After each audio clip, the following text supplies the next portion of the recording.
আসসালামু আলাইকুম। দক্ষিণে বারান্দায় তোমাদের সবাইকে জানাই অনেক অনেক অনেক স্বাগত। সবাই কেমন আছো? আলহামদুলিল্লাহ আমরা মোটামুটি ঠিকঠাক। আজকে হচ্ছে ঈদের দিন। ঈদ মোবারক, ঈদ মোবারক, ঈদ মোবারক। এবারকার ঈদটা আমার জন্য একেবারেই অন্যরকম। আমার জন্য না, আমাদের পরিবারের জন্য। তো সিমরান গোসল করে আসলো মাত্র, এখন না বেলা 2টা বা 2:30 এরকম বাজে আর কি। সিমরানের 1.5 মাস পর পরীক্ষা, ও কঠিনভাবে পড়াশোনা করতেছে আলহামদুলিল্লাহ। কিছুক্ষণ আগে আমার মেঝো ভাগ্নি জামাই নাতিরা সবাই আসছিল। তারপরে ওরা বেশ এক ঘন্টাখানেক ছিল, কিন্তু লাঞ্চ করলো না, কারণ বড়াপার বাসায় গেছিলো, তো ওখানে খোলা পিঠা মাংস দিয়ে খেয়ে না একদম ফুল হয়ে আসছে। জুস আর পায়েস খাইছে আজকে।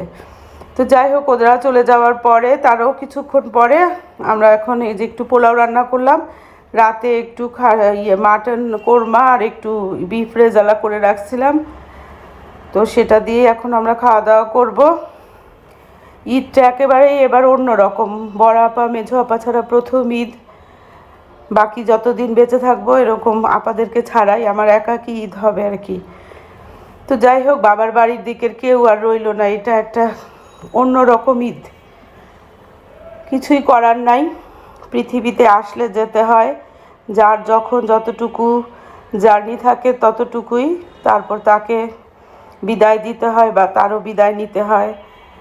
জন্মালে চলে যেতে হবে, আবার নতুন নতুন জন্ম নিবে, এটাই হলো পৃথিবীর নিয়ম। সবই বুঝি, কিন্তু তারপরও না মনটা বড় অবুঝ লাগে, বুঝছো?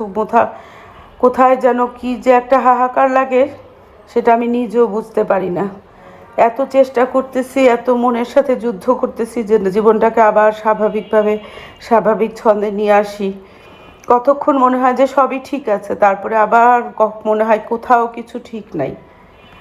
তো যাই হোক, আলহামদুলিল্লাহ আলহামদুলিল্লাহ তারপরও সব কিছুর জন্য। সিমরন, আমি, অরণ্য, মাসুদ আহমেদ আমরা এখন খাচ্ছি দুপুরের। প্রথমে ভাবছিলাম কি যে আজকে আর কোনো ভিডিওই করব না বা ক্যামেরাই ধরবো না, কিন্তু পরে মনে হলো না, 26 সালের এই অন্যরকম ঈদটা কেমন যাচ্ছে সেটারও একটা স্মৃতির খাতায় বন্দি করে রাখি। কালকে ইফতারের পর না 7:30 8টার দিকে আমি মাসুদ আহমেদ গেছিলাম হচ্ছে বড়াপাদের বাসায়, ভাইয়ার সাথে, অয়নের সাথে, প্রিয়ন্তীর সাথে, ওদের সাথে দেখা করতে। তারপরে অরণ্য আর সিমরনও গেছিলো। বেশ অনেকক্ষণ ছিলাম। বাসায় আসতে আসতে 11:30 বা কয়টা বাজছে আমি জানি না, তবে বেশ রাত হয়ে গেছে। তো বাসায় আসার পরে একটু তোমার বিফ রেজালা করলাম, মানে কষায় রাখলাম, আর হচ্ছে তোমার মাটন কোরমা করছিলাম। আর কি আচ্ছা, আর পায়েস আর সেমাইটা না আগেই করছিলাম, ইফতারের আগেই করছিলাম আর কি। পায়েস তো অনেক সময় লাগে। তো এই হচ্ছে এবারকার ঈদের আয়োজন। আর তেমন কিছুই করি নাই, সালাদ করছি, এই পর্যন্তই। ঈদটাকে না বড় ফাঁকা ফাঁকা লাগতেছে। সেই মানে ইফতারের পরেই না রমজানের ওই রোজা শেষে এলো খুশির ঈদ যে গানটা হয়, এই গানটা বরাবর আমার এত পছন্দ। আমি ফুল ভলিউমে দিয়ে গানটা শুনি চাঁদ রাতে আর কি। তো এইবার গানটা শোনার সাথে সাথে না আমার এমন মনটা খারাপ লাগতেছিল যে আমি ভাষায় প্রকাশ করতে পারবো না। কেমন যে লাগতেছিল বুকের ভিতরটা, সেটা কাউকে বোঝানোর না। আপনজন চলে যাওয়াটাকে না কোনো যুক্তি দিয়ে, কোনো তর্ক দিয়ে, কোনো কিছু দিয়েই না মানা যায় না। যাই হোক, সময়ের সাথে সাথে আস্তে আস্তে সব কিছুই হয়তো সয়ে যাবে ইনশাল্লাহ। ধৈর্য ধরা ছাড়া আর কোনো উপায় নাই। তো এবারকার আমাদের ঈদটা এভাবেই কাটলো। আমি খুব অল্প একটু সময় তোমাদের সাথে ক্যামেরাবন্দি করলাম, নিজের জন্য রেখে দিলাম স্মৃতি হিসাবে। আর খুব মনে হচ্ছিল জানো, ওই চেয়ার দুটা যে খালি না, মনে হচ্ছিল রেজওয়ান আর অগ্নি আসলে না এই চেয়ার দুটা পূর্ণ হয়ে যেত। কিন্তু এটা বললেই তো আর হয় না, সব কিছুর সময় থাকে, সুবিধা থাকে। প্রত্যেক সময় না ঈদের দিন না, মানে ইফতারের পরেই আর কি, কিছু পরে বড় আপার সাথে মেজো আপার সাথে কথা হতো, কে কী রান্না করলো, কতটুকু করলো, প্রিপারেশন কেমন।